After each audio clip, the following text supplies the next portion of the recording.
नमस्कार दोस्तों, आप सभी का हार्दिक स्वागत है मेरे YouTube channel tax expert academy में। हाँ जी दोस्तों, जैसा कि आपने वीडियो के कैप्शन और थंबनेल को देखकर समझ ही लिया होगा कि आज का टॉपिक हमारा क्या है। बिल्कुल दोस्तों, आज का टॉपिक है हमारा tax relief on salary arrears. हाँ जी, जो हम सैलरी एरियर्स जो हमें मिलते हैं उससे क्या होता है, कई बार हमारी इनकम ज़्यादा इंक्रीज होने के कारण एडिशनल टैक्स लायबिलिटी आ जाती है। लेकिन हम इनकम टैक्स में जो हमारा एक रूल है 21A है, उसके जरिए जो हम फाइल करते हैं एक फॉर्म 10E अंडर सेक्शन 89(1) में, उससे क्या होता है, हम टैक्स रिलीफ ले सकते हैं। तो चलिए दोस्तों, तो आज मैं आपको बताने जा रहा हूँ कि जो आपको सैलरी एरियर रिसीव होते हैं जिसके कारण आपकी इनकम इंक्रीज हो जाती है और टैक्स लायबिलिटी एडिशनल ऐड हो जाती है, आप उसमें रिलीफ कैसे क्लेम कर सकते हो। देन जैसा कि आप स्क्रीन में देख रहे हो, how to file form 10E for tax relief on salary arrears. अब आप नीचे पढ़ सकते हो, as a salaried individual if you receive any advance salary और arrears you may have to pay taxes on the total amount received. यानी कि अगर आप एक सैलरीड इंडिविजुअल हो और आपको कोई एडवांस सैलरी अरियर रिसीव हो रहा है तो शायद आपको टोटल अमाउंट रिसीव पर टैक्स देना पड़ जाए। Income tax department however protects you from any additional tax liability due to any delay in receiving income under section 89(1)। हालांकि आपको इनकम टैक्स डिपार्टमेंट प्रोटेक्ट करता है उस एडिशनल टैक्स लाइबिलिटी से जो कि आपको इस इनकम को डिले मिलने में जो डिले हुआ है उसके कारण इंक्रीज हो जाती है, उसे सेक्शन 89(1) में। सेक्शन 89(1) कौन है? सेक्शन 89(1) है आपका सच्चा दोस्त जो आपको बचा सकता है एडिशनल टैक्स लाइबिलिटी से। मैं आपको नहीं बचा सकता, आप खुद नहीं बचा सकते, लेकिन सेक्शन 89(1) आपको जरूर बचाएगा। देन अब हम चलते हैं आगे। What is tax relief under section 89(1)? आखिरकार टैक्स रिलीफ 89(1) में होता क्या है? देन आप जैसा कि देख सकते हो, as a tax payer the following types of arrear received are taxable in the same year they are received. Then अब आपको हम फॉलोइंग टाइप्स ऑफ अरियर बता रहे हैं जो कि आपको सेम ईयर में रिसीव होते हैं, उसी ईयर में आपको टैक्सेबल होने हैं, यानी कि salary arrears, advance salary, family pension arrears, commuted pension, any compensation received from your employer for termination of employment and gratuity. तो पहले तो आप इस लाइन का मतलब समझिए जो हमने ऊपर लिखी है, जहां पर the following types of arrears received are taxable in the same year. मतलब अगर आपको पिछले 3 साल के अरियर रिसीव हो रहे हैं देन वो टैक्सेबल इसी ईयर में होंगे।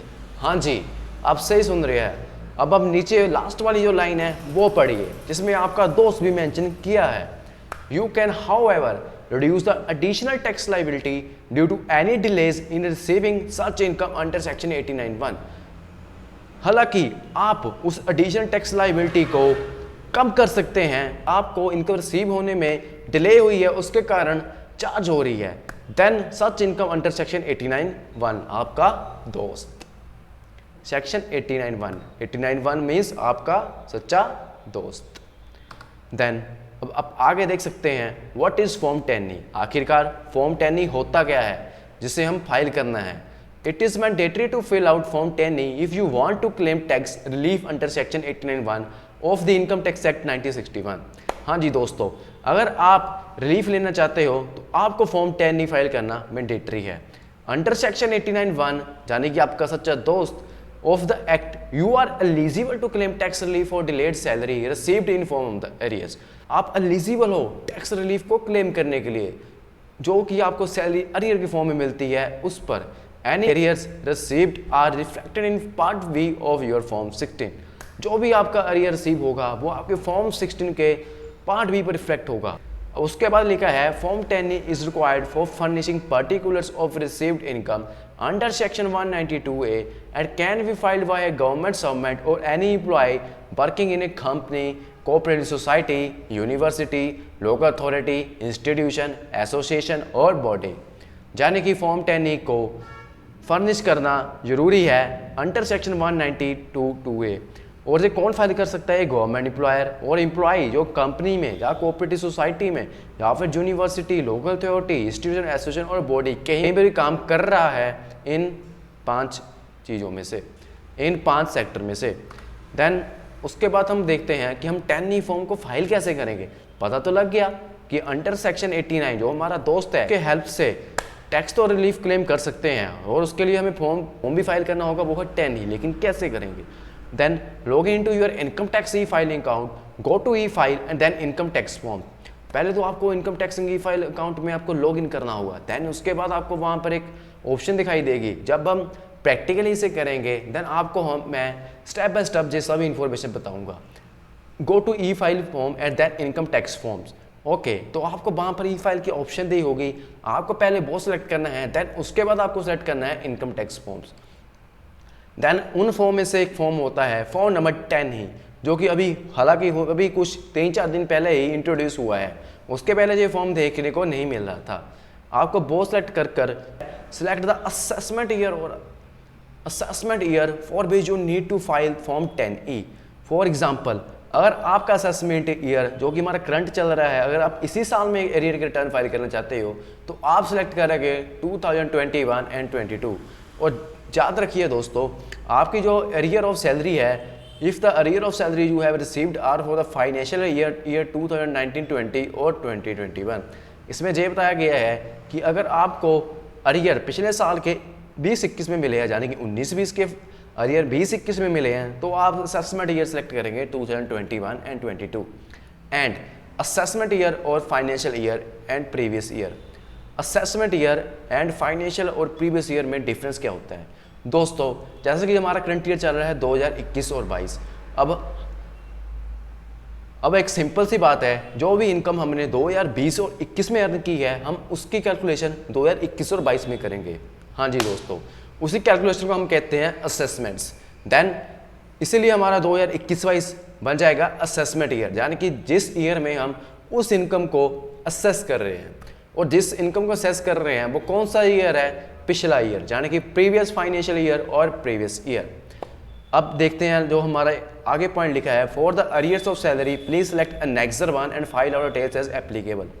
आपको सैलरी के अरियर्स के लिए अनेक्सर 1 सेलेक्ट करना है। जब मैं ऑनलाइन पोर्टल में आपको बताऊंगा तो वहाँ पर आपको ये सभी ऑप्शंस दिखने मिलेगी, सभी सेक्शन भी देखने को मिलेंगे, सभी फॉर्म नंबर देखने को मिलेंगे, और वहाँ पर आपको मिलेगा देखने के रूल 21AA। रूल 21AA क्या कहता है कि रूल 21AA कहता है कि आप टैक्स रिलीफ क्लेम करने के लिए आपको फॉर्म 10E फाइल करना होगा।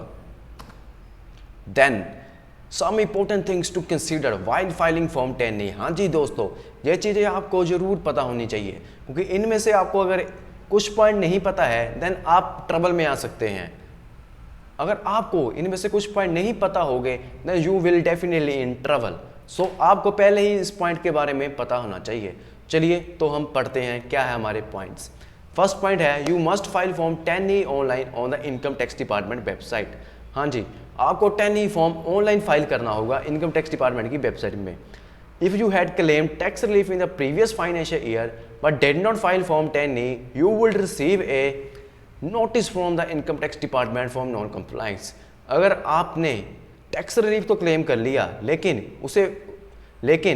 आपने फॉर्म 10E नहीं फाइल किया, देन आपको एक नोटिस रिसीव हो सकता है इनकम टैक्स डिपार्टमेंट के लिए for non compliance. You must file form 10E online before filing your income tax return. हाँ जी, आपको इनकम टैक्स रिटर्न को फाइल करने से पहले ही फॉर्म 10E फाइल कर देना है। Then while arrears on salary may pertain to earlier financial year, you must choose the assessment year in which you have received the arrears while filing out the form 10E। हाँ जी दोस्तों, इसमें ये बताया गया है कि आपको जो अरियर पिछले सालों के जो फाइनेंशियल ईयर के रिसीव हो रहे हैं, आपको वो असेसमेंट ईयर यूज़ करना है जिस ईयर में आपको वो अरियर रिसीव हो रहे हैं फॉर्म 10E फाइल करते हुए। कुछ हमारे फर्दर पॉइंट्स और भी हैं, हम उसे भी एक बार देख लेते हैं। You do not need to attach any copy of the Form 10E submitted with your income tax return. Keep a copy, however, for your record. आपको ये कॉपी कहीं पर अटैच नहीं करनी होगी जब आप 10E सबमिट कर रहे होंगे। तो हालांकि आपको एक कॉपी अपने रिकॉर्ड के लिए रख लेनी चाहिए।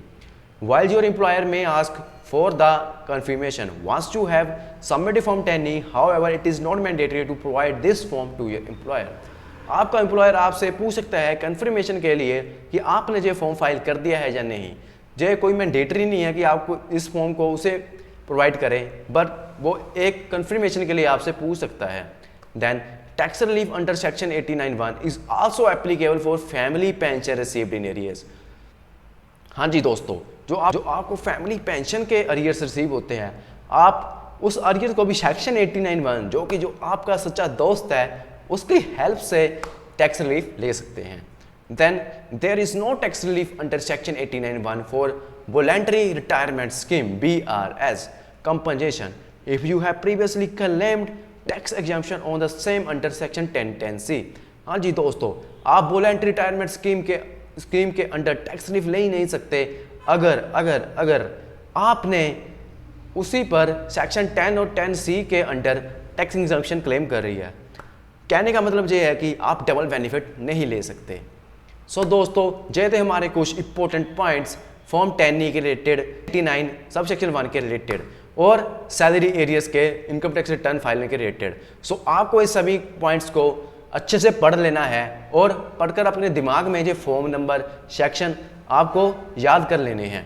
उससे क्या होगा कि जब मैं ऑनलाइन फाइल करूंगा तो आपके सभी फॉर्म नंबर और सेक्शन वहां पर देखने को मिलेंगे और देखने को मिलेगा रूल नंबर 21AA। सो दोस्तों, मैं आशा करता हूं कि topic full and fledge theoretically तो समझ में आ गया होगा।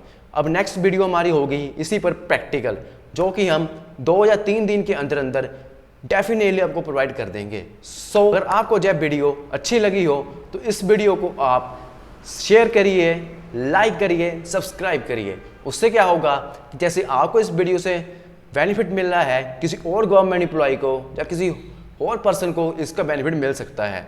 और अगर आप इसे वीडियो को लाइक करते हैं, शेयर करते हैं, सब्सक्राइब करते हैं मेरे चैनल को, देन इससे मेरे को और मोटिवेशन मिलती है। उससे क्या होगा कि मैं जितने ज़्यादा हो टॉपिक इनकम टैक्स के और GST के, TDS और TCS के, अकाउंटिंग के, टैली के, जो भी हमारे यहाँ पर अकाउंटिंग रिलेटेड या बुक कीपिंग के रिलेटेड जो भी हमारे टैक्स प्रोफेशन के रिलेटेड टॉपिक है, आप सभी को मैं प्रैक्टिकली बता सकूँ जिससे कि आपको कोई दिक्कत ना आए। सो धन्यवाद दोस्तों, आप सभी का बहुत बहुत धन्यवाद दोस्तों मेरे वीडियो देखने के लिए।